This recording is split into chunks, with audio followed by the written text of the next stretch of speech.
পৃথিবীর তামাম মানুষের জন্য রাসূলের মাঝে রয়েছে সর্বোত্তম আদর্শ, আল্লাহর হাবিবের মাঝে রয়েছে সর্বোত্তম আদর্শ, নবীজির জীবনের মধ্যে রয়েছে সর্বোত্তম আদর্শ। আল্লাহর হাবিব জনাবে মুহাম্মদুর রাসূলুল্লাহ সাল্লাল্লাহু আলাইহি ওয়াসাল্লাম, তার জীবনের মধ্যে তামাম বিশ্ববাসীর জন্য আদর্শ রয়েছে। দুনিয়ার মানুষ যদি তোমরা কাউকে আদর্শ মানতে চাও, দুনিয়ার মানুষ যদি তোমরা কাউকে মডেল বানাতে চাও, ও দুনিয়ার মুসলমান যদি তোমরা কাউকে অনুসরণীয় অনুকরণীয় ব্যক্তিত্ব হিসেবে মানতে চাও, যদি দুনিয়ার মানুষ কাউকে মডেল বানাতে চাও, তাহলে দুনিয়ার কোনো নায়ক নয়, দুনিয়ার কোনো গায়ক নয়, দুনিয়ার কোনো সাধারণ নেতা নয়, আমার পয়গম্বর বিশ্বনবী মুহাম্মদ রাসূলুল্লাহ সাল্লাল্লাহু আলাইহি ওয়াসাল্লাম, তার জীবনের মধ্যেই রয়েছে আমাদের জন্য আদর্শ। সুবহানাল্লাহ।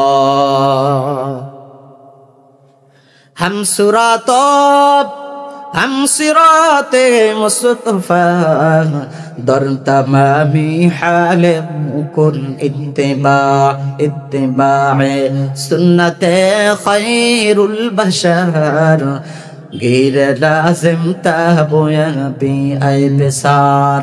ए दुनियार मानुष পয়গম্বর হাদিসে পাকের মধ্যে বিশ্ব নবী মুহাম্মদুর রাসূলুল্লাহ সাল্লাল্লাহু আলাইহি ওয়াসাল্লাম পয়গম্বর বলেন, মান আহাব্বা সুন্নতি ফাকাদ আহাব্বানি ওয়া মান আহাব্বানি কানা মাই ফিল জান্নাহ। আল্লাহর নবী বলেন, যে ব্যক্তি আমাকে ভালোবাসবে, এ দুনিয়ার মুসলমান পয়গম্বর বলেন, যেই বান্দা আমাকে ভালোবাসবে, যেই উম্মত আমাকে ভালোবাসবে, মান মাহাব্বা সুন্নতি, ভালোবাসতে চায় সে যেন আমার সুন্নতকে ভালোবাসে। যে ব্যক্তি আমার সুন্নতকে ভালোবাসে, মান মাহাব্বানি, সে যেন আমাকে ভালোবাসলো। ওয়া মান মাহাব্বানি কানা মাই ফিল জান্নাহ, আর যে ব্যক্তি আমার সুন্নতকে ভালোবাসবে, সে যেন আমি নবীজিকে ভালোবাসলো।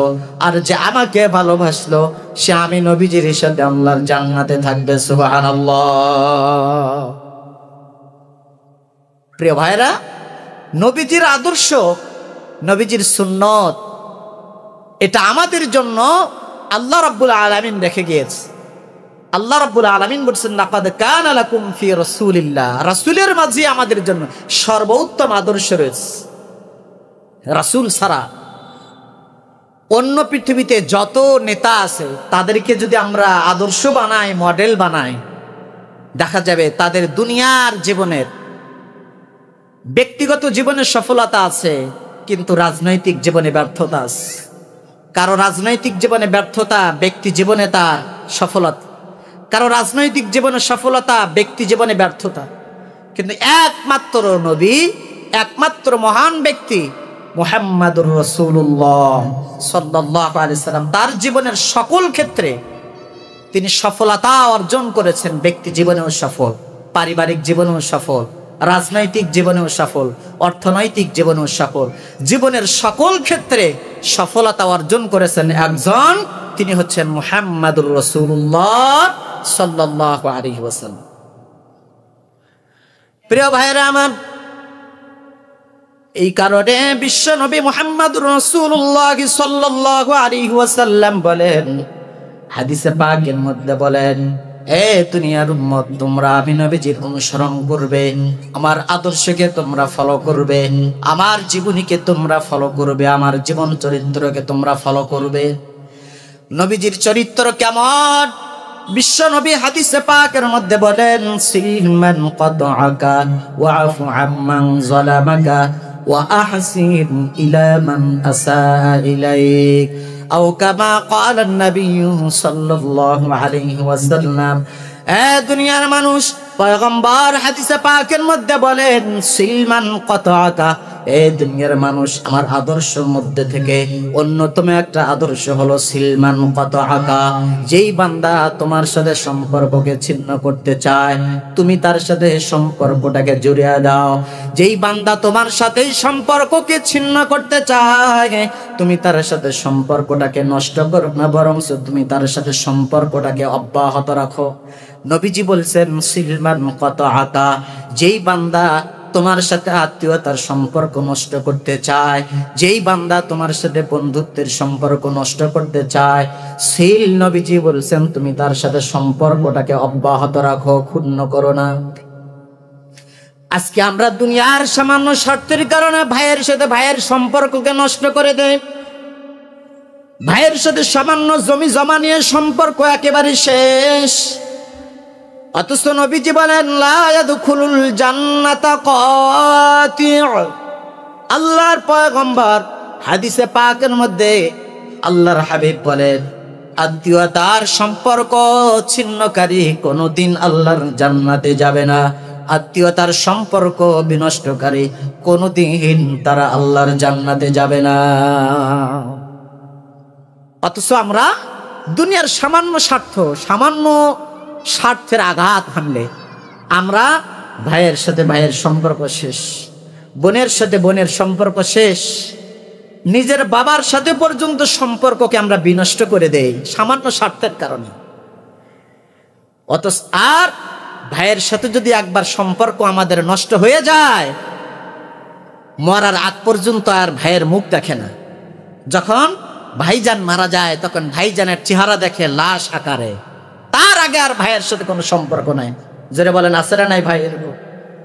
নবীজি বলছেন, নবীজির অন্যতম আদর্শ সিলমান কাতআকা। এ মানুষ, যে বান্দা তোমার সাথে সম্পর্ককে বিনষ্ট করে দিতে চায়, তুমি তার সাথে সম্পর্কটাকে ছিন্ন করো না, বরং তুমি তার সাথে সম্পর্ককে জুড়ায় দাও। সুবহানাল্লাহ বলেন। हकीकत से तो दुनिया बेखबर है, दुनिया की नुमाइश पर नजर है। नमी गुया कि अज दुनिया जुदा बाश, बाहर कारे के बाशी बा खुदा बाश। हम सिराते मुस्तफा दर तमामी हाल कुन इत्तिबाए सुन्नते खैरुल बशर गैर लाजिम ताबयाबी आए बिसार। ए दुनियार मुसलमानेরা গানটা লাগা ভালো করে শোনো। পয়গম্বর হাদিসে পাকের মধ্যে বলছেন ওয়াফু আম্মান যালামাকা। এ দুনিয়ার মানুষ, এ মুসলমান ইমানদার, আল্লাহর নবী বলেন ওয়াফু আম্মান যালামাকা। এ দুনিয়ার মানুষ, যেই বান্দা তোমার সাথে জুলুম করে তুমি তাকে মাফ করে দাও। ওয়া আহসিন ইলা মান আসা ইলাইক। যেই বান্দা তোমার সাথে অভদ্র আচরণ করে তুমি তার সাথে ভদ্রতার আচরণ করো। যেই বান্দা তোমার সাথে খারাপ আচরণ করবে তুমি তার সাথে ভালো আচরণ করো। যেই বান্দা তোমার প্রতি জুলুম করবে, আল্লাহর নবী বলেন ওয়াফু আম্মান যালামাকা, তুমি তাকে মাফ করে দাও। তাবরানী শরীফের হাদিস। আল্লাহর নবী, বিশ্ব নবী জনাবে মুহাম্মদুর রাসূলুল্লাহ সাল্লাল্লাহু আলাইহি ওয়াসাল্লাম, দয়ার নবী, মায়ার নবী, একজন সাহাবীর জন্য এক ইহুদির কাছ থেকে কিছু ঋণ নিয়েছিলেন। পয়গম্বর নিজের জন্য নেন নাই, একজন সাহাবীর জন্য আল্লাহর পয়গম্বর ঋণ নিয়েছিলেন এক ইহুদির কাছ থেকে। ইহুদির নাম হচ্ছে যায়েদ ইবনে সুনা, ইহুদি পণ্ডিত। ঋণ নেওয়ার পর রাসূল আকরাম সাল্লাল্লাহু আলাইহি ওয়াসাল্লাম তার সাথে সময় নিযুক্ত করে দিয়েছেন। ইহুদি, এতদিন পর আমি তোমার ঋণটা পরিশোধ করব। ইহুদিও বলছেন ঠিক আছে নবীজি, আপনি এতদিন পর ঋণ পরিশোধ করবেন। ঋণের বোঝা পরিশোধ করার সময় এখনো শেষ হয় নাই। তাবরানী শরীফের হাদিস।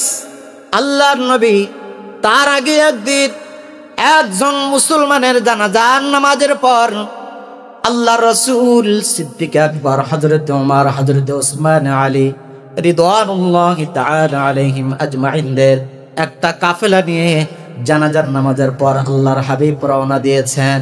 হঠাৎ করে সেই ইহুদি আল্লাহর নবীর সামনে আসে, আল্লাহর নবীকে অকান্ত ভাষায় গালিগালাজ করা শুরু করে, আল্লাহর নবীজিকে বকাবকি শুরু করে। আল্লাহর নবীজিকে বলে, মুহাম্মদ, তোমাকে তো আমি ভালো করে চিনি, তোমার চরিত্র কত নম্বর, তোমার বংশের লোকদেরকেও আমি চিনি। ঋণ নেওয়ার পর তোমরা ঋণ কেন পরিশোধ করো না? ঋণ নেওয়ার পর টাল বাহানা কেন করো? আল্লাহর নবী, বিশ্ব নবী, মায়ার নবী, দয়ার নবী, রাহমাতাল লিল আলামিন ইহুদিকে বললেন, ইহুদির রে, তুমি কি বলো? ঋণের টাইম তো এখনো শেষ হয় নাই, ঋণ পরিশোধের টাইম তো এখনো শেষ হয় নাই, তার আগেই তুমি আমাকে এত গালিগালাজ কেন করো? হযরত ওমর রাদিয়াল্লাহু তাআলা আনহু ইহুদি যখন আল্লাহর নবীর সাথে অকথ্য ভাষায় গালিগালাজ করা শুরু করলেন, ইহুদিকে এবার হযরত ওমর রাদিয়াল্লাহু তাআলা আনহু লক্ষ্য করে বললেন, ইহুদি, আমি কিন্তু তোমাকে হত্যা করে ফেলবো, তোমার মাথা থেকে, তোমার গর্দান থেকে তোমার মাথাটা আলাদা করে দেব। কেন তুমি আমার নবীর সাথে এমন খারাপ আচরণ করছো? কেন তুমি আমার পয়গম্বরের সাথে এত খারাপ আচরণ করো? আল্লাহর নবী হযরত ওমর রাদিয়াল্লাহু তাআলা বলেন, হে ওমর, ইহুদির সাথে তুমি খারাপ আচরণ করো না। তুমি তো বরং ইহুদিকে বলতে পারতে, ইহুদি, ইহুদি, আমার নবীজির সাথে তুমি ভালো আচরণ করো।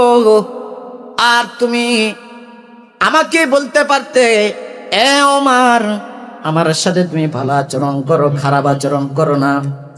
ও দুনিয়ার মুসলমান, ভালো করে কানটা লাগা শোনেন। আল্লাহর নবী ইহুদির কাছ থেকে ঋণ নিয়েছিলেন একজন মুসলমানের জন্য। ঋণ নেওয়ার পর একটা টাইম তিনি নির্ধারণ করে দিয়েছেন, এতদিন পর তোমার ঋণটা আমি পরিশোধ করে দেব। এবার বলেন তো, টাইম পরিশোধ করার আগে ঋণ তলব করার অধিকার কি ঋণদাতার আছে? নাই। কারণ ঋণ নেওয়ার পর ঋণদাতা এবং ঋণ গ্রহীতা উভয়ের একটা সময় নির্ধারণ করা থাকবে। ঋণ গ্রহীতা বলবে যে আমি তোমাকে 1 মাস পর পরিশোধ করে দেব, ঋণদাতা বলবে যে মাশাআল্লাহ, ঠিক আছে। এর আগে ঋণদাতা ঋণ গ্রহীতার কাছে খুব মারাত্মকভাবে এটাকে তলব করার কোনো অধিকার নয়, কারণ সে তো তাকে সময় দিয়েছে। একান্ত যদি তলব করতেই হয়, ভদ্র ভাষায় অত্যন্ত আদবের সাথে তলব করবে। কিন্তু রাহমাতাল লিল আলামিন যে ইহুদির কাছ থেকে ঋণ নিয়েছিলেন, সময় দিয়েছেন, সময়ের আগেই ওই ইহুদি নবীজির কাছে বারংবার তাকাজা করলো। শুধু কি তাই? তাবরানী শরীফের হাদিস, আল্লাহর নবী জানাজার নামাজ থেকে তিনি ফিরছিলেন, ইহুদি আল্লাহর নবীর সামনে শওকাত্তু ভাষায় গালিগালাজ করা শুরু করলো। বলল, মুহাম্মদ, তোমার বংশের লোকদেরকে তো আমি ভালো করে চিনি, তোমরা পরেই টাল বাহানা করে ঋণ নিলে পরিশোধ করার নাম গন্ধও থাকে না। শুধু কি তাই? ইহুদি আল্লাহর নবীজির রুমাল মুবারক ধরে, চাদর মুবারক ধরে টানা হিজড়া করা শুরু করলেন। আল্লাহর নবী সাল্লাল্লাহু আলাইহি ওয়াসাল্লাম কিছুই বললেন না, কিন্তু হযরত ওমর রাদিয়াল্লাহু তাআলা আনহু অত্যন্ত রাগান্বিত হলেন। ইহুদিকে বললেন, ইহুদি, তুই কেমন আচরণ করিস আমার নবীজির সাথে, আমার পয়গম্বরের সাথে? তোর শরীর থেকে তোর মাথাটাকে আমি আলাদা করে দেব। আল্লাহর নবী হযরত ওমরকে থামায়া বললেন, ওমর, তুমি থামো, এভাবে তুমি বলতে পারো না, এভাবে তুমি বলতে পারো না। বরংস তুমি ইহুদিকে বলতে পারতে যে ভালোবাসায় আপনি মুহাম্মদুর রাসূলুল্লাহর কাছে ঋণ তলব করেন, কিন্তু তুমি এইভাবে কেন বললে? আল্লাহর নবী হযরত ওমরকে বললেন, ওমর, ইহুদিকে তুমি নিয়ে যাও, তার ঋণটা তুমি পরিশোধ করে দাও। হযরত ওমর ইহুদিকে সাথে করে তার বাসাতে নিয়ে গেলেন। নিয়ে যাওয়ার পর আল্লাহর নবী হযরতে রাসূল আকরাম সাল্লাল্লাহু আলাইহি সাল্লামের সাহাবী হযরত ওমর ইহুদিকে ঋণ পরিশোধ করে দিলেন। পরিশোধ করে দেওয়ার পর আল্লাহর নবীজির নির্দেশনা অনুযায়ী হযরত ওমর ওই ইহুদিকে 20 সা খেজুর, 20 সা খাবার, 1 সা হলো প্রায় 3 কেজি, তাহলে 20 সাতে প্রায় 60 কেজি খেজুর। হযরত ওমর ইহুদিকে 60 কেজি খেজুর অতিরিক্ত দিলেন। ইহুদি তো পেয়ে খুশি। ইহুদি বলে, ওমর, কেন দিলে আমাকে? হযরত ওমর বললেন, এই ইহুদি, আমি যে তোমার সাথে খারাপ আচরণ করেছি, আমি যে তোমাকে ভয় দেখিয়েছি, এই কারণে আমার নবীজি তোমাকে 20 সা খেজুর অতিরিক্ত দিয়ে দিতে বলেছেন, এই কারণে আমি তোমাকে অতিরিক্ত খেজুরগুলো দিয়েছি, খাবারগুলো দিয়েছি। এইবার হযরত ওমর ইহুদি পণ্ডিত যায়েদ ইবনে সুনাকে লক্ষ্য করে বললেন, এই ইহুদি, তুমি কি আবার নবীজিকে চেনো না নাকি? বলে, হ্যাঁ চিনি। বলে, যদি তুমি চিনে থাকো, আমার নবীজির সাথে এত কেন খারাপ আচরণ করলে, ব্যাড আচরণ করলে? নবীজির রুমাল মোবারক ধরে তুমি কেন টানা হিসরা করলে বলো? ইহুদি এবার ডাক দিয়ে বলে, ওমর, আসলে আমি ইহুদি পণ্ডিত, তাওরাত কিতাবের মধ্যে আমি পয়গম্বরের অনেক নিদর্শন আমি পড়েছি, নবীজির চরিত্র কেমন হবে এটাও আমি পড়েছি, কিন্তু সেখানে চরিত্র পড়ার পর সবগুলো আমি আল্লাহর নবীর চেহারার মধ্যে পরিলক্ষিত করেছি, পর্যবেক্ষণ করেছি, পরিপূর্ণভাবে সব আলামতগুলো আমি আল্লাহর নবীজির চেহারার মধ্যে পেয়েছি, কিন্তু দুইটা চরিত্র নবীজির পরীক্ষা করা বাকি ছিল। জোরে বলেন কয়টা? দুইটা চরিত্র পরীক্ষা করা আমার বাকি।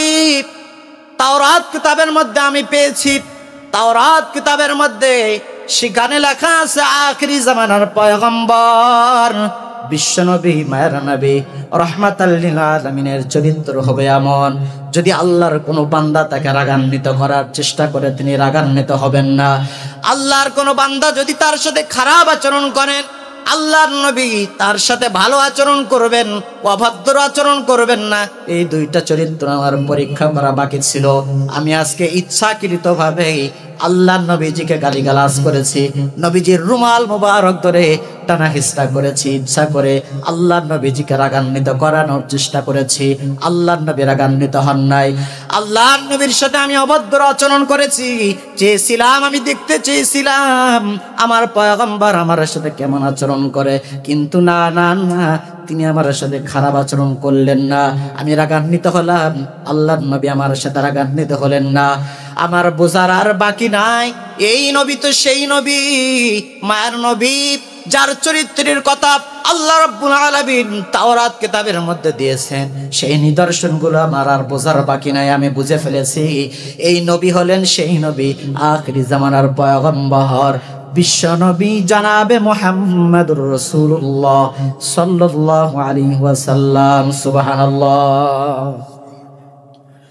হযরত ওমরকে বললেন, হযরত ওমর বললেন, ইহুদিরা, সত্যি যদি তুমি বুঝে থাকো তাহলে কি তুমি মুসলমান হবে না? ইহুদি পণ্ডিত যায়েদ ইবনে সুনা বললেন, ওমর, চলো চলো চলো, বিশ্বনবীজির দরবারে চলো, বিশ্বনবীজির কাছে গিয়ে আমি কালেমা পড়ে মুসলমান হতে চাই। যায়েদ ইবনে সুনা ইহুদি পণ্ডিত এবার নবীজির দরবারে চলে গেলেন, গিয়ে সালাম জানালেন, আসসালামু আলাইকা ইয়া রাসূলুল্লাহ, আসসালামু আলাইকা ইয়া হাবিবাল্লাহ। ডাক দিয়ে বলেন, ওগো নবীজি, ইয়া রাসূলুল্লাহ, ওগো নবীজি, আমি তো আপনার সাথে ইচ্ছাকৃতভাবে খারাপ আচরণ করেছি, আপনাকে রাগান্বিত করানোর চেষ্টা করেছি হুজুর, আপনার চরিত্র পরীক্ষা করার জন্য আমি ইচ্ছাকৃতভাবে এগুলো করেছি। তাওরাত কিতাবের মধ্যে আমি দেখেছিলাম আপনার চরিত্র দুইটা, অন্যরকম দুইটা চরিত্র। আপনাকে কেউ রাগান্বিত করানোর চেষ্টা করলে আপনি রাগান্বিত হবেন না। আপনাকে কেউ অভদ্র আচরণ করলে, আপনার সাথে কেউ অভদ্র আচরণ করলে, আপনাকে কেউ গালিগালাজ দিলে আপনি তাকে গালিগালাজ করবেন না।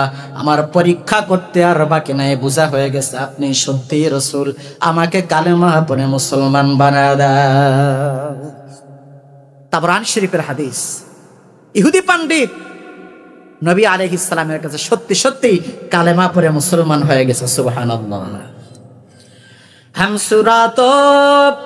हम सिराते मुस्तफा दर तमामी हाल कुन इत्तिबाए सुन्नते खैरुल बशर ताबोयाबी गिर नाज़िम ऐ निसार एक चश्मे ज़दन गाफिला ज़ा शाह नबाशी एक चश्मे ज़दन गाफिला ज़ा शाह नबाशी शायद के निगाहे कुनहदागाह नबाशी शायद के निगाहे कुनहदागाह नबाशी। এই নবীজির চরিত্র আমাদের ধারণ করার, লালন করার দরকার আছে না নাই ভাই? জোরে বলেন, আছে না নাই? এই দুনিয়ার মানুষ, এই কারণে আল্লাহ রাব্বুল আলামিন সূরা আলে ইমরানের মধ্যে ডাক দিয়ে বলেন, দুনিয়ার মানুষ শুনে নাও, কুল ইন কুনতুম তুহিব্বুনাল্লাহ ফাত্তাবিউনি ইউহিব্বুকুমুল্লাহ ওয়া ইয়াগফির লাকুম যুনুবাকুম ওয়াল্লাহু গফুরুর রহিম। আল্লাহ বলছেন, ওগো নবীজি, আপনি জানায় দেন। কি জানায় দিবেন? ইন কুনতুম তুহিব্বুনাল্লাহ, দুনিয়ার মানুষ যদি তোমরা আল্লাহকে ভালোবাসতে চাও, বলেন তো ভাই আমরা আল্লাহকে ভালোবাসতে চাই কি চাই না? যারা বলেন কারা কারা চাই, দুহাত উত্তোলন করেন। আল্লাহকে আমরা ভালোবাসতে চাই, কথা ঠিক না বেঠিক? তো আল্লাহকে ভালোবাসা তার মাপকাঠিটা কি? সবাই তো আমরা আল্লাহকে ভালোবাসতে চাই। আল্লাহর ভালোবাসার মাপকাঠি কি? আল্লাহ বলছেন কুল ইন কুনতুম তুহিব্বুনাল্লাহ, এ দুনিয়ার মানুষ যদি তোমরা আল্লাহকে ভালোবাসতে চাও, ফাত্তাবিউনি, তাহলে তোমরা আমি নবীজির অনুসরণ করো, আমি নবীজির সুন্নতকে মানো, আমি নবীজির আদর্শকে ফলো করো। তাহলে নবীজিকে অনুসরণ করা, নবীজির চরিত্র মানা আল্লাহর ভালোবাসার মাপকাঠি। এরপর আল্লাহ বলেন, ওগো নবীজি আপনি জানায়া দেন, ইউহিব্বুকুমুল্লাহ, দুনিয়ার মানুষ যদি আল্লাহকে ভালোবাসতে চায়, দুনিয়ার মানুষ যেন বিশ্ব নবীজির চরিত্র অনুসরণ করে, অনুকরণ করে।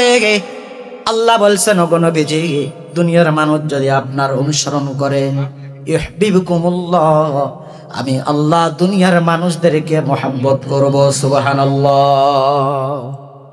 শুধু তাই নয়, ওয়ায়াগফির লাকুম যুনুবাকুম, ওয়ায়াগফির লাকুম যুনুবাকুম, আল্লাহ রাব্বুল আলামিন বলেছেন, ওগো নবীজি যারা আপনার অনুসরণ করবে, আমি আল্লাহ শুধুই মাত্র তাদেরকে ভালোবাসবো বিষয়টি এমন নয়। ওয়ায়াগফির লাকুম যুনুবাকুম, আমি আল্লাহ তোমাদের তামাম জিন্দেগির গুনাহগুলোকে মাফ করে দেব। সুবহানাল্লাহ। তাহলে এই আয়াতের মধ্যে আমরা আল্লাহর ভালোবাসার মাপকাঠি জানতে পারলাম, যে আল্লাহর ভালোবাসার মাপকাঠি হলো নবীজির ইত্তেবা, নবীজির অনুসরণ করা। এবার লক্ষ্য করুন আমার দিকে, বলবেন যে হুজুর আল্লাহর ভালোবাসার মাপকাঠি তো পাইলাম, নবীজির ইত্তেবা, তো নবীজির ইত্তেবা যে আমি করব বা করেছি বা করছি, এটার মাপকাঠিটা কি?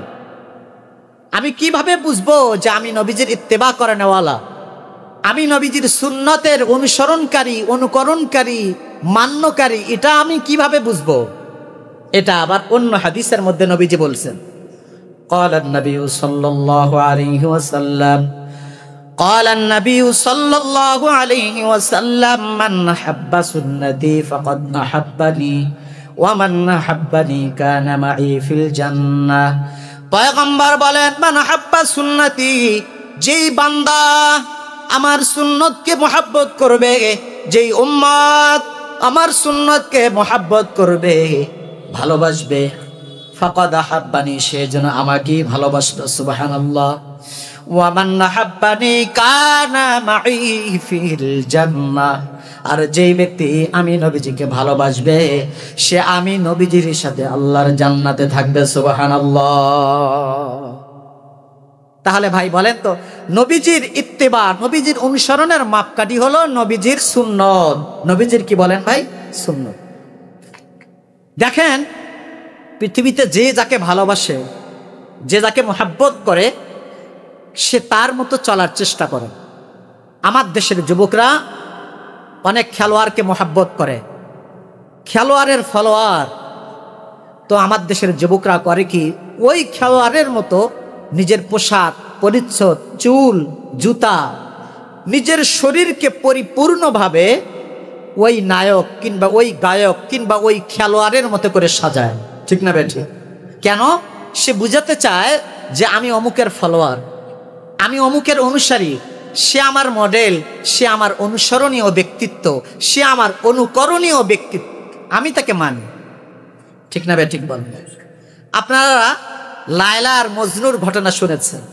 কবি বলছেন, আমরু আলা দিয়ারি দিয়ারি লায়লা, আমরু আলা দিয়ারি দিয়ারি লায়লা, উকাব্বিলু যাল জিদারা ওয়া যাল জিদারা, উকাব্বিলু যাল জিদারা ওয়া যাল জিদারা, ওয়া মা হুব্বুদ দিয়ারি শাগাফনা কলবি ওয়ালাকিন হুব্বু মান সাকানাদ দিয়ারা।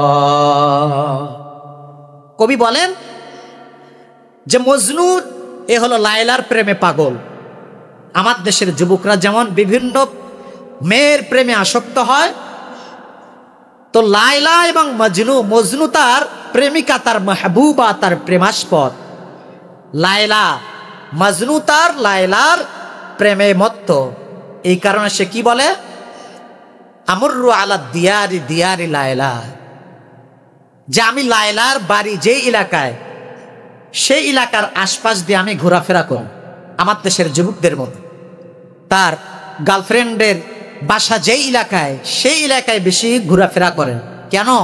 যে সেখানে গেলেই যদি আমার মাহবুবার সাথে, আমার প্রেমাস্পদের সাথে, আমার প্রেমিকার সাথে যদি দেখা হয়েই যায়, একটা সুবর্ণ সুযোগ। তো দুনিয়াতে যে যাকে মোহাব্বত করে, ভালোবাসে, সে তার মতো করে চলার চেষ্টা করে, ঠিক না বেটি? মজনু তো এতই পাগল লায়লার, কবি বলেন উকাব্বিলু যাল জিদার ওয়াদাল জিদার। মজনু করে কি, লায়লার বাড়ির প্রাচীরে সেখানে পর্যন্ত চুমা খায়। কখনো লায়লার দক্ষিণ পাশের প্রাচীরে চুমা খায়, কখনো ওয়াদাল জিদার উত্তর পাশের প্রাচীরকে চুমা খায়। তাকে বলা হলো যে মজনু, তুই আসলেই পাগল। লায়লাকে যদি চুম্বন করতে পারতিস তাহলে তো একটা ভিন্ন কথা। লায়লা যেই ঘরে, সেই ঘরের প্রাচীরকে তুমি চুম্বন করছো, ঘটনাটাকে কবি বলেন ওয়ামা হুব্বুদ দিয়ারি শাগফনা কলবি ওয়ালাকিন হুব্বা মান সাকানাদ দিয়ারা। মজনু বলে আসলে ব্যাপারটি এমন নয়, ব্যাপারটি হলো প্রাচীরের মহাব্বত আমাকে পাগল করে নাই, এই বাড়ির মহাব্বত আমাকে পাগল করে নাই, এই বাড়ির ভেতরে যারা বসবাস করে সেই লায়লার প্রেম আমাকে পাগল করেছে। এই দুনিয়ার মানুষেরা, এই দুনিয়ার মুসলমান, কানটা লাগা ভালো করে শোনেন। হামসিরাতে মুস্তাফা, হামসিরাতে মুস্তাফা। লক্ষ্য করেন আল্লাহর পয়গম্বর হাদিসে পাকের মধ্যে ইরশাদ করেন, মান হাব্বা সুন্নতি ফাকাদ আহাব্বানি। যে আমাকে ভালোবাসবে, আমার সুন্নতকে যে ভালোবাসবে, সে আমাকে ভালোবাসবে। সাহাবায়ে কেরাম রিদওয়ানুল্লাহি তাআলা আলাইহিম আজমাইন নিজের জীবনের চেয়েও আল্লাহর নবীজিকে বেশি মহব্বত করতেন, ভালোবাসতেন। সব জায়গায় আল্লাহর নবীজির সাহাবীরা নবীজিকে ভালোবাসতেন, নবীজির সুন্নতকে ভালোবাসতেন, নবীজির আদর্শকে তারা সব জায়গায় প্রাধান্য দিতেন। মুসলমান ভাইয়েরা আমার, মুসলমানরা একবার পারস্যের রাজ দরবারে চলে যায়। পারস্য আক্রমণ করার জন্য মুসলমানরা যায়। পারস্যের বাদশা কিসরা যখন শুনতে পেল মুসলমানরা আমাদের দেশে আক্রমণ করার জন্য এসেছে, পারস্যের বাদশা তখন মুসলমানদেরকে তার রাজ দরবারে আমন্ত্রণ জানায়। মুসলমানদের খলিফা ছিলেন, মুসলমানদের রাজাতিরাজ ছিলেন, মুসলমানদের আমির ছিলেন হযরতে হুযায়ফা ইবনুল ইয়ামান রাদিয়াল্লাহু তাআলা আনহু।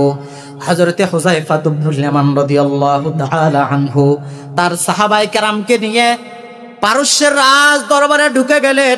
পারস্যের রাজ দরবারে মুসলমানদের জন্য খাবারের আমন্ত্রণ জানানো হলো, মুসলমানদের জন্য হরেক রকমের খাবারকে সুসজ্জিত করা হলো, মুসলমানদেরকে খাবারের জন্য ডাকানো হলো। মুসলমানরা চিন্তা করলেন, আমরা যেহেতু তাদের মেহমান, মেজবান আমাদেরকে খাবারের জন্য দাওয়াত দিয়েছেন। হুযায়ফা ইবনুল ইয়ামান রাদিয়াল্লাহু তাআলা আনহু সাহাবায়ে কেরামকে বললেন, চলো খাবারের দস্তরখানায় যায়, খাবারের টেবিলে যায়। খাবার যেই জায়গায় দেওয়া হয়েছে মুসলমানরা সেখানে যাওয়ার পর হযরতে হুযায়ফা ইবনুল ইয়ামান রাদিয়াল্লাহু তাআলা আনহু খাবার গ্রহণ করলেন। পারস্যের রাজ দরবারে খেতে খেতে হুযায়ফা ইবনুল ইয়ামান রাদিয়াল্লাহু তাআলা আনহু তার হাত থেকে খাবারের একটি লোকমা পড়ে যায়। হুযায়ফা ইবনুল ইয়ামান খাবার খাচ্ছেন পারস্যের রাজ দরবারে, খেতে খেতে তার হাত থেকে একটি খাবারের লোকমা পড়ে যায়। এবার বলেন তো দেখি, খাবার যদি আমাদের হাত থেকে পড়ে যায় খাবার খাওয়ার সময়, নবী আলাইহিস সালামের সুন্নাত কি? সুনানে তিরমিজির বর্ণনা, নবীজি বলছেন, ক্বালা নবী সাল্লাল্লাহু আলাইহি ওয়াসাল্লাম, ইযা আকালা আহাদুকুম তুআমান, ইযা আকালা আহাদুকুম তুআমান ফাসাকাত লুকমাতুন ফালইউমিত মা রাবাহু সুম্মা লিয়াতআমহা ওয়া লা ইয়াদআহা লিশ-শাইতান ফাইন্নাকুম লা তাদরুনা ফি আইয়ি তুআমিকুমুল বারাকা আও কামা ক্বালা নবী সাল্লাল্লাহু আলাইহি ওয়াসাল্লাম। বিশ্বনবীজি বলছেন, যখন তোমরা খাবার খেতে বসো, খাবার খাওয়ার পর খাবার খাওয়ার সময় যদি তোমাদের হাত থেকে কোনো লোকমা পড়ে যায়, খাবারের কোনো লোকমা পড়ে যায়, এটাকে তোমরা পরিষ্কার করে পরিচ্ছন্ন করে তোমরা খাবারটা তুলে নাও, ময়লাটা তুলে পরিষ্কার করে নাও। এরপর সুম্মাল্লাতামহা, নবীজি বলছেন এটাকে তোমরা খেয়ে নাও। ওয়ালা ইয়াদাহা লিশ-শাইতান, এটাকে শয়তানের জন্য তোমরা ছেড়ে দিও না। কেন রে মুসলমান? পয়গম্বর বলেন ফাইন্নাকুম লা তাদরুন ফি আইয়ি তুআমিকুমুল বারাকা। পয়গম্বর বলেন, এ দুনিয়ার মানুষ, তোমরা তো জানো না খাবারের কোন অংশের মধ্যে বরকত আছে। খাবারের শুরুর অংশের মধ্যে বরকত আছে নাকি শেষের অংশের মধ্যে বরকত আছে তোমরা জানো না। হতে পারে তোমার হাত থেকে খাবারের যে লোকমাটা পড়ে যায়, হয়ে গিয়ে মনে হয় সম্ভবত ওই লোকমার মধ্যেই বরকতটা নিহিত রয়েছে। এই জন্য ফাইন্নাকুম লা তাদরুন ফি আইয়ি তুআমিকুমুল বারাকা, তোমরা তো জানো না খাবারের কোন অংশের মধ্যে বরকত নিহিত আছে। সুতরাং তোমাদের হাত থেকে যদি খাবার পড়ে যায় পরিষ্কার করে খেয়ে নাও। হযরত হুযায়ফা ইবনুল ইয়ামান রাদিয়াল্লাহু তাআলা আনহু পারস্যের রাজ দরবার থেকে তার হাত থেকে যখন খাবারের একটা লোকমা পড়ে যায়, হযরত হুযায়ফা ইবনুল ইয়ামান সঙ্গে সঙ্গে নবীজির হাদিসটা সঙ্গে সঙ্গে তার মনে পড়ে যায়, নবীজির সুন্নাতটা তার মনে পড়ে যায়। হযরত হুযায়ফা ইবনুল ইয়ামান রাদিয়াল্লাহু তাআলা আনহু হাতটা বাড়িয়ে দিলেন, খাবারের লোকমাটা তিনি উঠিয়ে খাবেন। পারস্যের রাজ দরবারে হাতটা আগিয়ে দিলেন, অগ্রসর করলেন যে আমার হাত থেকে যে লোকমাটা পড়ে গিয়েছে এটাকে আমি উঠিয়ে খাবো। সুবহানাল্লাহ বলেন, এটা নবীজির সুন্নাত। তো এখন পাশে যেই সাহাবী ছিল সে ডাক দিচ্ছে, বলছে, আমি সাহেব, আপনি জানেন না যে আপনি কোন রাজ দরবারে আছেন? বর্তমান জামানার সবচেয়ে সুপার পাওয়ার, ক্ষমতার মসনদে যিনি বসে আছেন, সব থেকে ক্ষমতার মালিক, পারস্যের রাজ দরবারে বসে আপনি খাবার খাচ্ছেন। আপনি আমাদের আমির, আপনি আমাদের অধিনায়ক, সর্বাধিনায়ক। আপনি যদি এরকম কাঁচা কাজ করেন তাহলে কেমনে চলে? আপনি খাবার থেকে আপনার হাত থেকে এক লোকমা পড়ে গিয়েছে, এটাকে যদি আপনি উঠায় খান, আপনাকে তো আনসোশাল বলবে, আনকালচার বলবে, অসামাজিক বলবে যে কোনোদিন খাবার খেতে পারে না, তো রাজ দরবারে আসছে এই জন্য খাবার দিয়েছে, একটু খাবার পরে গিয়েছে সেটাকেও তুলে খায়। মুসলমানরা মনে হয় খাবার পায় না। নবীজির এই সুন্নতের ব্যাপারে একজন সাহাবী হযরত হুযায়ফা ইবনুল ইয়ামানকে একটু বুঝ দিচ্ছিলেন। সাহাবী বলছেন, হে হুযায়ফা ইবনুল ইয়ামান, আমি জানি এটা নবীজির সুন্নত, আমি জানি এটা পয়গম্বরের সুন্নত, আমি জানি এটা নবীজির সুন্নত, কিন্তু আপনি যদি আজকের জন্য এই সুন্নতটাকে ছেড়ে দেন, আজকের জন্য যদি আপনি এই সুন্নতটাকে পরিত্যাগ করেন, তেমন কোনো সমস্যা হবে না। কারণ যদি আপনি খাবার থেকে হাত থেকে যেই লোকমাটা পড়ে গিয়েছে এটাকে যদি আপনি খাবার খান, আপনাকে আনসোশাল বলবে, অসামাজিক বলবে, আনকালচার বলবে, অসভ্য বলবে, বলবে মনে হয় খাবার কোনোদিন খেতে পারে না, একটা লোকমা পড়ে গিয়েছে এটাকেও সে তুলে তুলে খাচ্ছে, বলবে, এরকম কথা বলতে পারে। হযরত হুযায়ফা ইবনুল ইয়ামান রাদিয়াল্লাহু তাআলা আনহু কি বলেছিলেন? পয়গম্বর হাদিসে পাকের মধ্যে বলছেন, স্মরণাক্ষরে লিখে রাখার মতো কথা, স্মরণের অক্ষরে লিখে রাখার মতো কথা। হুযায়ফা ইবনুল ইয়ামান রাদিয়াল্লাহু তাআলা আনহু ডাক দিয়ে বলেন, আতরুকু সুন্নাতা হাবিবি, আতরুকু সুন্নাতা হাবিবি লিহাউলাইল হুমাকা, আতরুকু সুন্নাতা হাবিবি লিহাউলাইল হুমাকা। হুযায়ফা ইবনুল ইয়ামান রাদিয়াল্লাহু তাআলা আনহু ডাক দিয়ে বললেন, এ সাহাবী ভাই, তুমি আমাকে এমন কত বড় কথা বললে, তুমি কি জানো না এটা পয়গম্বরের সুন্নত? তুমি কি জানো না এটা নবীজির সুন্নত? তুমি কি জানো না এটা নবীজির আদর্শ? এই সমস্ত আহাম্মকদের ভয়ে, তিরস্কারের ভয়ে, এই সমস্ত নির্বোধরা আমাকে তিরস্কার করবে, এই ভয়ে তোমরা আমাকে সুন্নত থেকে ছেড়ে দিতে বলছো। আল্লাহর কসম, আল্লাহর কসম, এই সমস্ত নির্বোধদের জন্য আমি নবীজির সুন্নত থেকে পরিত্যাগ করতে পারি না। সুবহানাল্লাহ। এটা হচ্ছে নবীজির সুন্নতের মুহাব্বত, এটা হচ্ছে নবীজির সুন্নতের মুহাব্বত। নবীজির সুন্নত, নবীজির আদর্শ, এই আদর্শকে আমরা যদি অনুসরণ করতে পারি, অনুকরণ করতে পারি, তাহলেই আমাদের জীবন সফল। প্রিয় ভাই সব, এবার বলেন তো, নবী আলাইহিস সালাতু ওয়াস সালামের এই সুন্নত, এই আদর্শ আমাদের মানার দরকার আছে না নাই? জোরে বলেন আছে না নাই? আর একটু জোরে বলেন আছে না নাই? অবশ্যই। আমরা শুধুমাত্র ওয়াজ শুনতে রাজি, আমল করতে নারাজ।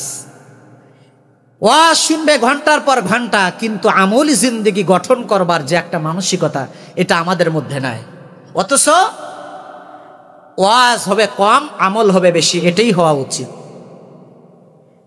এই যে নবী আলাইহিস সালাতু ওয়াস সালামের সুন্নত, উঠতে বসতে চলতে ফিরতে আমাদের সামনে আল্লাহর হাবিবের সুন্নতগুলো আছে না নাই ভাই? জোরে বলেন আছে না নাই?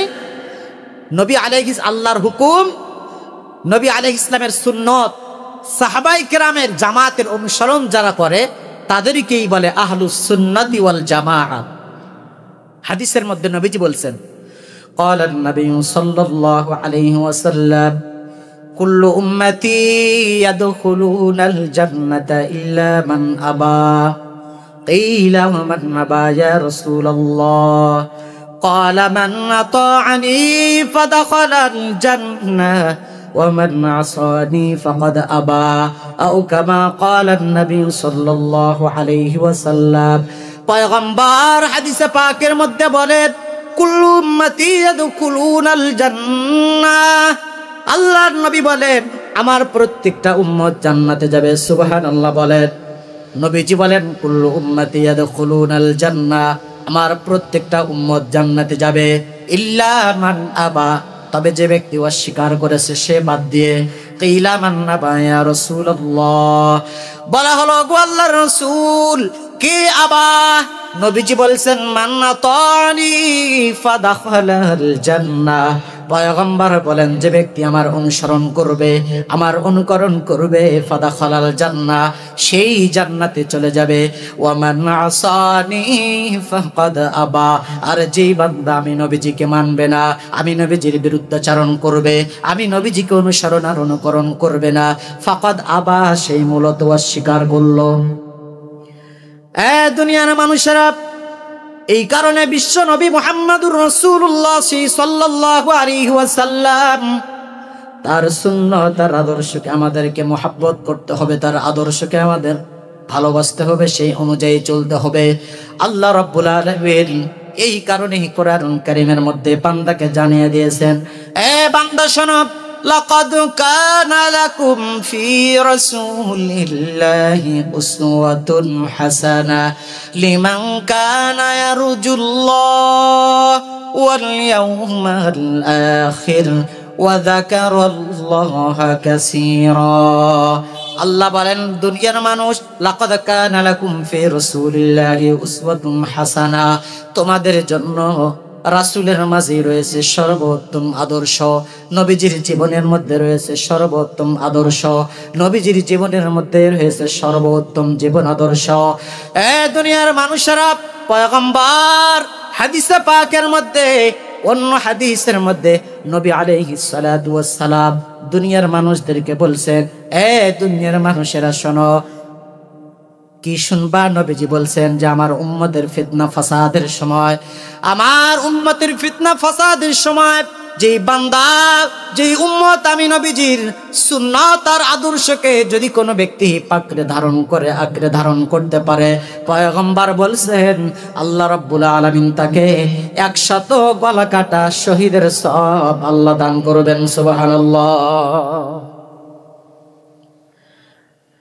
প্রিয় ভাইরা আমার, এই কারণে নবী আলাইহিস সালাতু ওয়াস সালামের চরিত্র, ব্যক্তিগত জীবনে নবীজির চরিত্র, পারিবারিক জীবনে নবীজির চরিত্র, রাষ্ট্রীয় জীবনে নবীজির চরিত্র, অর্থনৈতিক জীবনে রাসূলের চরিত্র, জীবনের সকল ক্ষেত্রে আল্লাহ নবীজির চরিত্রকে আমাদেরকে লালন করতে হবে এবং ধারণ করতে হবে।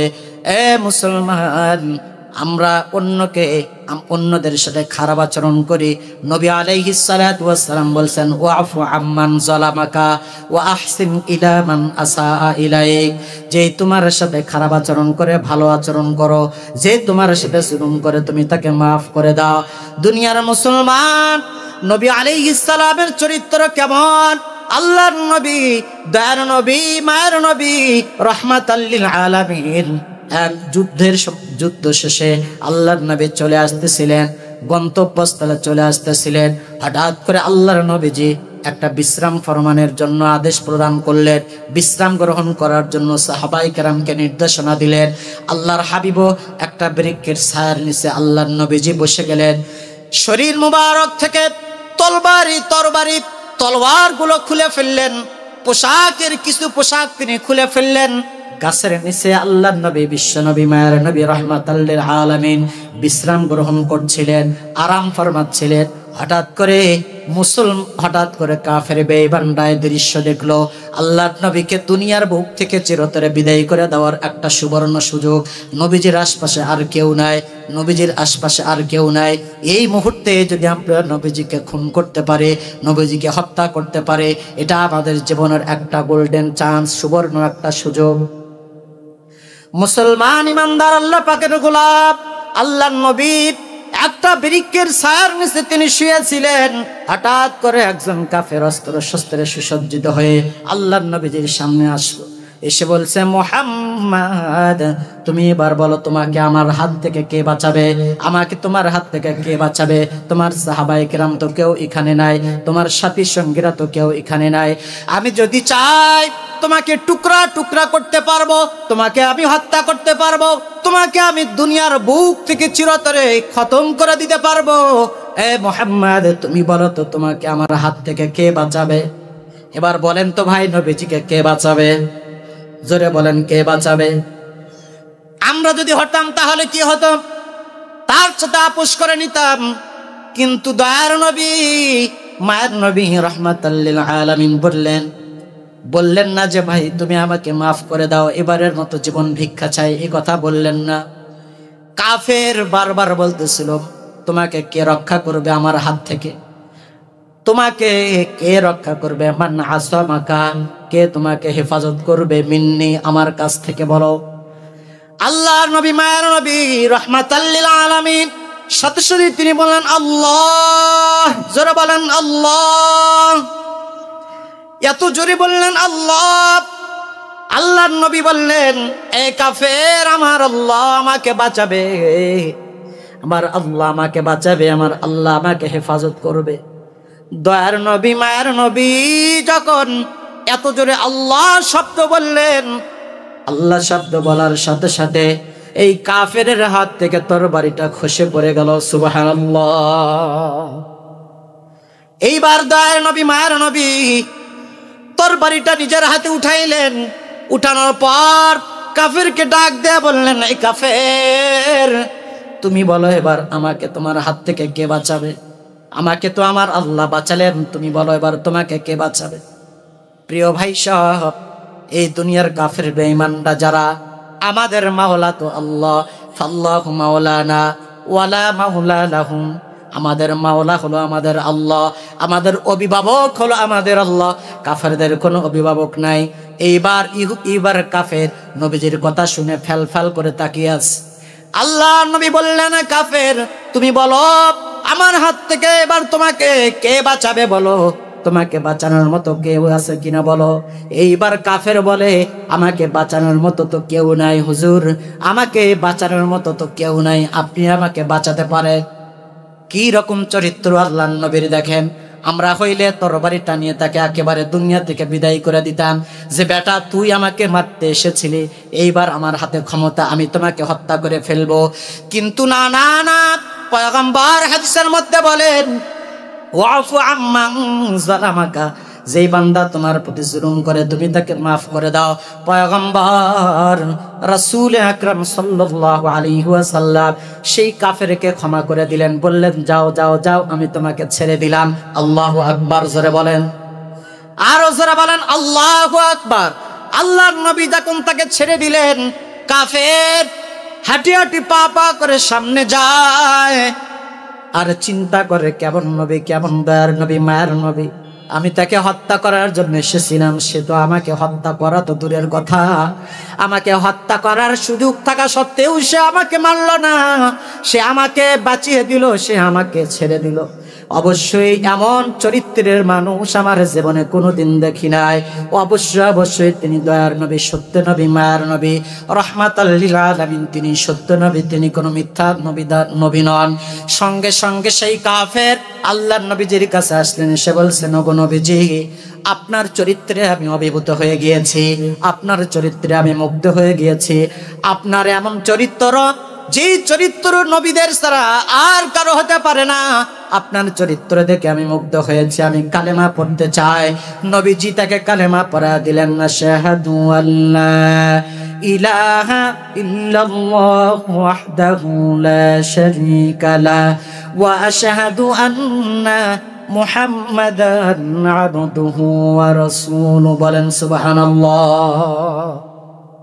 প্রিয় ভাই সব, নবী আলাইহিস সালাতু ওয়াস সালামের জীবনে, নবী আলাইহিস সালামের চরিত্র আমাদের জীবনে আমরা অনুসরণ করতে রাজি আছি তো ইনশাআল্লাহ? জোরে বলেন, রাজি আছি তো ইনশাআল্লাহ? জীবনের সব ক্ষেত্রেই আমাদেরকে নবী আলাইহিস সালাতু ওয়াস সালামের জীবনের প্রত্যেকটা দিক এবং বিভাগ আমাদেরকে অনুসরণ করতে হবে। নবীজির পারিবারিক জীবন, নবীজির পারিবারিক জীবন, নবীজির পারিবারিক জীবন কেমন ছিল? তার ভিতরের চরিত্র যেরকম, বাহিরের চরিত্র সেই রকম। আমাদের তো চরিত্র দুই ধরনের, একটা ইন্টারনাল ক্যারেক্টার, ভেতরগত চরিত্র, আর একটা এক্সটার্নাল ক্যারেক্টার, বাহিরের চরিত্র। আমার চরিত্র কত নম্বর পৃথিবীর কোনো মানুষ না জানলেও আমার স্ত্রী আগে জানে। ঠিক না বে ঠিক? ভাই বলেন, জোরে বলেন, ঠিক না বে ঠিক? অবশ্যই জানে। দেখেন, কত সুন্দর চরিত্রের অধিকারী হলে, কত উত্তম চরিত্রের অধিকারী হলে খাদিজাতুল কুবরা রাদিয়াল্লাহু তাআলা আনহা, নবী আলাইহিস সালাতু ওয়াস সালাম যখনই তিনি নবুয়ত প্রাপ্ত হলেন, নবুয়ত প্রাপ্তির সাথে সাথে নবী আলাইহিস সালাম হযরতে খাদিজাতুল কুবরার কাছে নিজের দাওয়াত পেশ করেছিলেন। খাদিজাতুল কুবরা রাদিয়াল্লাহু তাআলা আনহু বিন্দু সময় তিনি চিন্তা করেন নাই, এই কথা চিন্তা করেন নাই যে আমার স্বামীকে আমি নবী হিসেবে মানবো, কেমন হয় না। খাদিজাতুল কুবরা রাদিয়াল্লাহু তাআলা আনহার সামনে আল্লাহর নবী যখন কালেমা পেশ করলেন, বললেন খাদিজা, আল্লাহ তাআলা আমাকে নবী বানিয়েছেন, রব্বুল আলামিন আমাকে নবুয়ত দান করেছেন, তুমি কি আমাকে অনুসরণ করবে? তুমি কি আমাকে মানবে? খাদিজাতুল কুবরা রাদিয়াল্লাহু তাআলা আনহু বিন্দুমাত্র চিন্তা করেন নাই, সাথে সাথে বলছেন, হুজুর, আপনার চরিত্র তো নবুয়তের চরিত্র, আপনার চরিত্র তো সত্য চরিত্র, আপনার চরিত্র রাসূলের চরিত্র, আপনার মতো চরিত্রের অধিকারী আমার জীবনে আমি আর কোনোদিন দেখি নাই। আমি সাক্ষ্য দিচ্ছি, নিঃসন্দেহে আপনি আল্লাহর রাসূল। জোরে বলেন সুবহানাল্লাহ। কারণ নবীজির চরিত্র সম্পর্কে তো তিনি ভালো জানতেন। দেখেন না, মেরাজ থেকে যখন নবী আলাইহিস সালাতু ওয়াস সালাম ফিরিলেন, 7 তবক আসমান, সিদরাতুল মুনতাহা, আরশে মুআল্লা, জান্নাত জাহান্নাম পরিভ্রমণ করে এক রাতেই যখন মুহাম্মাদুর রাসূলুল্লাহ সাল্লাল্লাহু আলাইহি সাল্লাম মক্কাতে ফিরে আসলেন, আসার পর সেই দিন সকালবেলায় নবী আলাইহিস সালাম মসজিদে হারামে বসেছিলেন। আবু জেহেল এসে বলছে, ভাতিজা, আজকে কি কোনো তোমার কাছে নতুন সংবাদ আছে নাকি বলো? নবী বলছেন, হ্যাঁ অবশ্যই আছে, আজকে আরো বড় সংবাদ। আবু জেহেল বলছে, কি সংবাদ বলো? নবীজি বললেন যে আজকের রজনীতে আল্লাহ আমাকে মেরাজ দান করেছেন। আমি সর্বপ্রথম মক্কা থেকে আমি গিয়েছি মসজিদে বাইতুল মুকাদ্দাস, মক্কা থেকে আমি বাইতুল মুকাদ্দাস গিয়েছি। বাইতুল মুকাদ্দাস থেকে আমি প্রথম আসমানে গিয়েছি, দ্বিতীয় আসমানে গিয়েছি, তৃতীয় আসমানে গিয়েছি, চতুর্থ আসমানে গিয়েছি, পঞ্চম আসমানে গিয়েছি, ষষ্ঠ আসমানে গিয়েছি, সপ্তম আসমানে গিয়েছি, সিদরাতুল মুনতাহা গিয়েছি, জান্নাত জাহান্নাম পরিভ্রমণ করেছি। আল্লাহর দিদারে আমি ধন্য হয়েছি। তারপর আমি আবার ফিরে আসলাম। আবু জেহেল ডাক দিয়ে বলে, মোহাম্মদ, ভাতিজা মোহাম্মদ, তোমার মাথার তার যতটুকু সোজা ছিল, এই কথা বলার কারণে তোমার তার মনে হয় মাথার তার সব ছেড়ে গেছে। একজন মানুষের পক্ষে এক রাতের মধ্যে বাইতুল মুকাদ্দাস যাওয়া কিভাবে সম্ভব? বাইতুল মুকাদ্দাস থেকে আরশে মুআল্লা, প্রথম আসমান, দ্বিতীয় আসমান, তৃতীয় আসমান, চতুর্থ আসমান, পঞ্চম আসমান, ষষ্ঠ আসমান, সপ্তম আসমান অতিক্রম করে সিদরাতুল মুনতাহা, জান্নাত জাহান্নাম পরিভ্রমণ করে আরশে আজিম পরিভ্রমণ করে কেমনে আসতে পারে? এটা তো আমার বিশ্বাস হয় না। আল্লাহর নবী বলেন, হ্যাঁ হ্যাঁ হ্যাঁ, অবশ্যই আমি পরিভ্রমণ করেছি। তুমি যদি বিশ্বাস করো তো করবা, না করলে তো কিছুই আসে যায় না। এইবার আবু জেহেল বলে, মোহাম্মদ, আমি কি এটা কি অন্য কাউকে বলবো নাকি? নবীজি বললেন, হ্যাঁ হ্যাঁ, অবশ্যই তুমি বলে দাও। এবার আবু জেহেল ডাইরেক্ট চলে গেল সিদ্দিক আকবর রাদিয়াল্লাহু তাআলা আনহুর কাছে। সিদ্দিক আকবরের কাছে চলে গেল। সিদ্দিক আকবরকে ডাক দিয়ে বলছে, সিদ্দিক আকবর, তোমার নবীজি কি বলেছেন? তুমি কি শুনেছো নাকি? বলে না। বলে, তোমার নবীজি মুহাম্মদ বলেছে গতকাল রাত্রে নাকি সে বাইতুল মুকাদ্দাস গিয়েছে, বাইতুল মুকাদ্দাস থেকে সপ্তম আসমান, এরপরে আপনার সিদরাতুল মুনতাহা, আরশে মুআল্লা, জান্নাত জাহান্নাম পরিভ্রমণ করে এসেছে। তুমি কি এটাকে বিশ্বাস করো নাকি? আবু বকর সিদ্দিক রাদিয়াল্লাহু তাআলা আনহু আল্লাহর নবীজির সামনে এসে বলছেন, ওগো রাসূল, আবু জেহেল এই কথাগুলো বলল, সত্যি সত্যি কি আপনি থেকে এই ধরনের কথা বলছেন? আপনার নাকি মেরাজ হয়েছে, আপনি নাকি গতকাল রাত্রে বাইতুল মুকাদ্দাস গিয়েছেন, আরশে মুআল্লা গিয়েছেন, সপ্তম আসমান পরিভ্রমণ করেছেন। হুজুর, কথাটা ঠিক? আপনি কি বলেছেন নাকি? বলে, হ্যাঁ ঠিক। আল্লাহর নবী সাল্লাল্লাহু আলাইহি ওয়াসাল্লাম বললেন, হ্যাঁ আবু বকর, আমি বলেছি আল্লাহ পাক আমাকে মেরাজ দান করেছেন, তুমি কি আমার কথা বিশ্বাস করবে নাকি?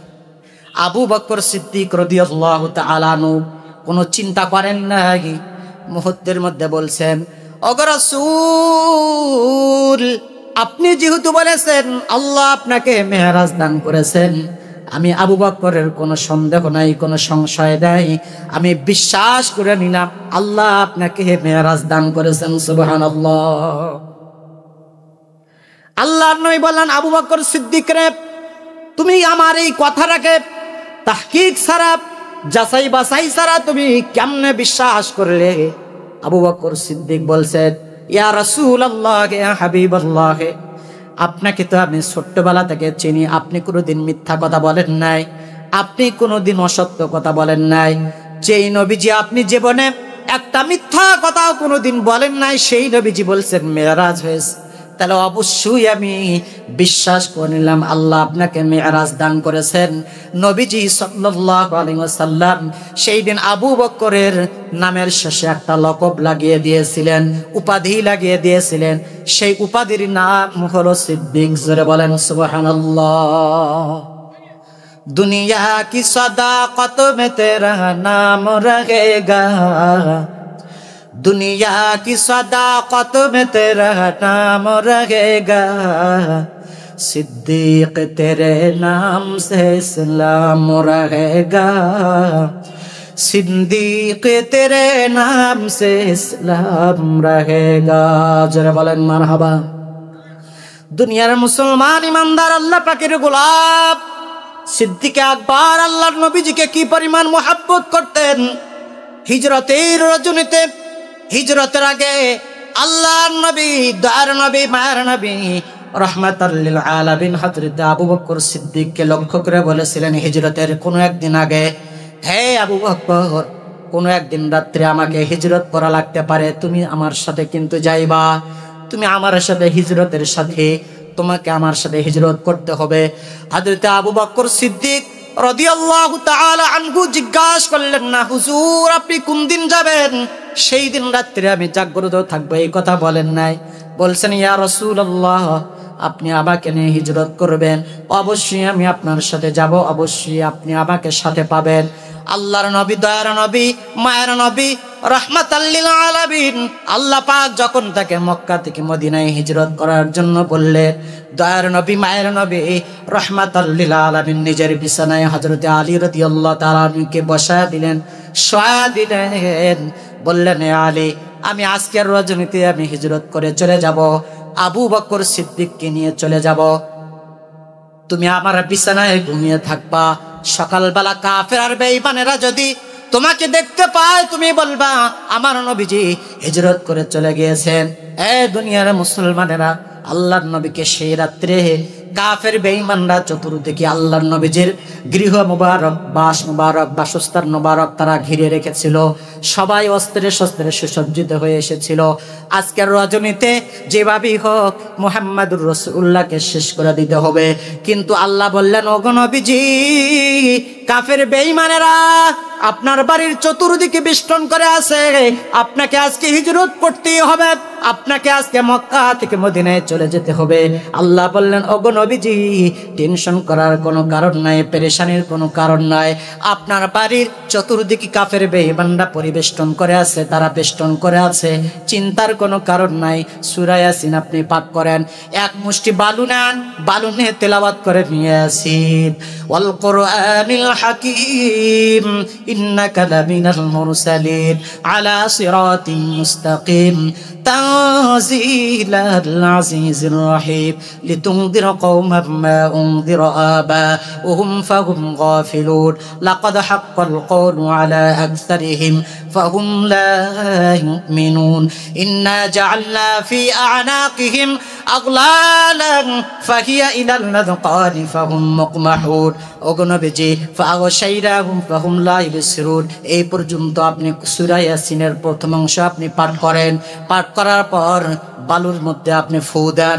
আল্লাহর নবী, দয়ার নবী, মায়ের নবী, কাফের বেঈমানরা বাড়ির চতুর্দিক ঘিরে রেখেছে। আল্লাহর নবী এক মুষ্টি বালু নিয়ে সেখানে আয়াতগুলো তেলাওয়াত করে ফু দিলেন।